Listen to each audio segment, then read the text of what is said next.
Newspaper act 1908, newspaper incitement to offences act 1908, newspaper incitement to offences act कब आया? 1908 में.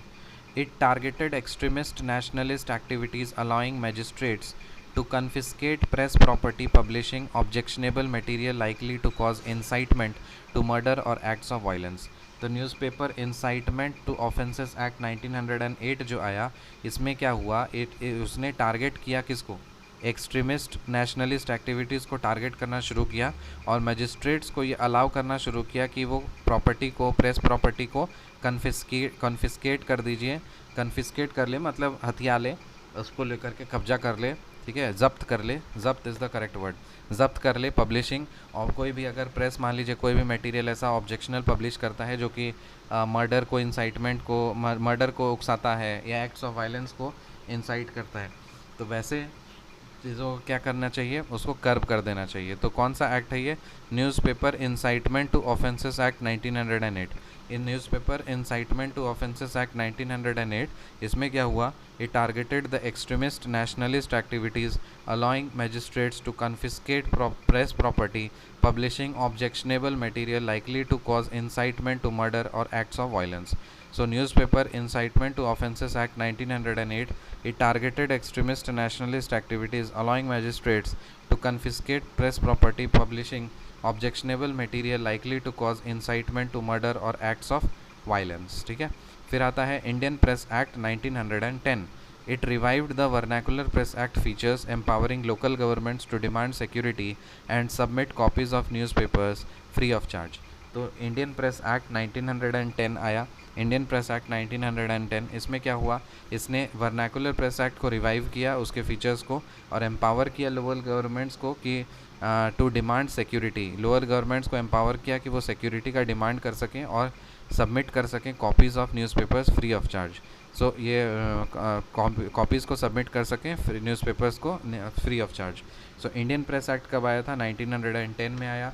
और इसने क्या किया, ये रिवाइव किया वर्नाकुलर प्रेस एक्ट के फीचर्स को, and it empowered the local governments to demand security and submit copies of newspapers free of charge.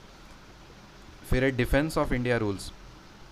Defence of India rules first world war के टाइम पे. Defence of India rules first world war. It was imposed by political repression and criticism. ये क्यों impose किया गया था? Political repression और criticism हो रहा था, जिसके कारण से ये डिफेंस ऑफ इंडिया रूल्स को इम्पोज किया गया था फर्स्ट वर्ल्ड वॉर के टाइम पे. Based on the press committee's recommendations chaired by Tej Bahadur Sapru, the press acts of 1908 and 1910 were repealed. So देखो क्या हुआ, it was impose, defence of India rules जो था ना, ये इम्पोज किया गया था किस लिए? For political repression and criticism, उसको रिप्रेस करने के लिए. ठीक है. Based on the press committee's recommendations chaired bye, तो प्रेस कमेटी का जो चेयरमैन था वो कौन था? तेज बहादुर सप्रू.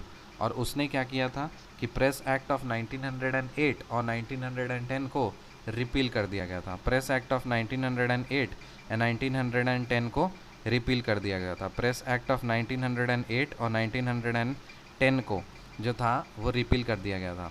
ठीक है. प्रेस एक्ट ऑफ 1908 और 1910 को रिपील कर दिया गया था. So defence of India rules first world war के टाइम पे हुआ था. It was imposed for the political repression and criticism based on the press committee's recommendations chaired by Tej Bahadur Sapru. The press acts of 1908 and 1910 were repealed. फिर Indian press जो emergency powers act 1931 में आया. Indian press emergency powers 1931 में आया. और इसमें क्या हुआ, it gave sweeping powers to provincial governments to suppress propaganda for the civil disobedience movement. It was further amplified in 1932 to include all activities calculated to undermine the government authority. So Indian Press Emergency Powers Act आया 1931 में, और इसने क्या किया, इसने sweeping powers दिया provincial governments को. So Indian press emergency powers, Indian press emergency powers act आया 1931 में. Indian press emergency powers act आया कब? 1931 में.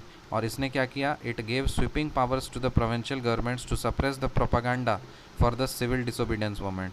तो इसने सिविल डिसोबीडियंस मूवमेंट के लिए प्रोपेगेंडा को सप्रेस करने के लिए प्रोविंशियल गवर्नमेंट्स को ये पावर दे दिया था।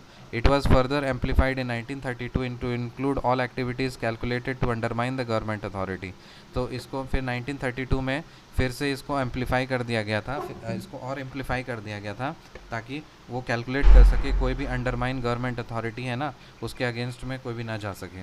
सो Indian press emergency powers act 1931 में क्या हुआ, it gave sweeping powers to provincial governments to suppress the propaganda for the civil disobedience movement and it was further amplified in 1932 to include all activities calculated to undermine the government authority. फिर defence of India rules आया second world war के time पे, pre censorship का impose किया गया and amendments were made to the press emergency act and official secrets act. At one time publication of all news related to Congress activity was declared illegal. So defence of India rules second world war के time पे जो आया, यहाँ पे pre censorship impose किया गया था और अमेंडमेंट्स ये किया गया था कि प्रेस इमरजेंसी एक्ट और ऑफिशियल सीक्रेट्स एक्ट्स में कुछ अमेंडमेंट्स कर दिए गए थे। एक समय तो ऐसा था कि कांग्रेस एक्टिविटी से रिलेटेड कोई भी न्यूज़ अगर होता था ना तो उसको इलीगल डिक्लेयर कर दिया जाता था। तो ये किस में होता था, defence of India rules second world war time के बीच में।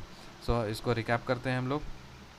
Newspaper Incitement to Offences Act 1908. It targeted extremist nationalist activities, allowing magistrates to confiscate press property, publishing objectionable material likely to cause incitement to murder or acts of violence.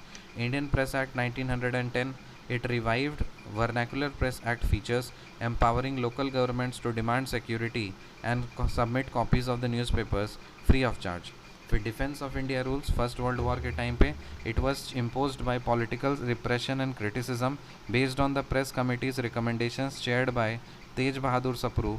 The press acts of 1908 and 1910 were repealed. The Indian press Emergency Powers Act 1931, it gave sweeping powers to provincial governments to suppress the propaganda for the civil disobedience movement.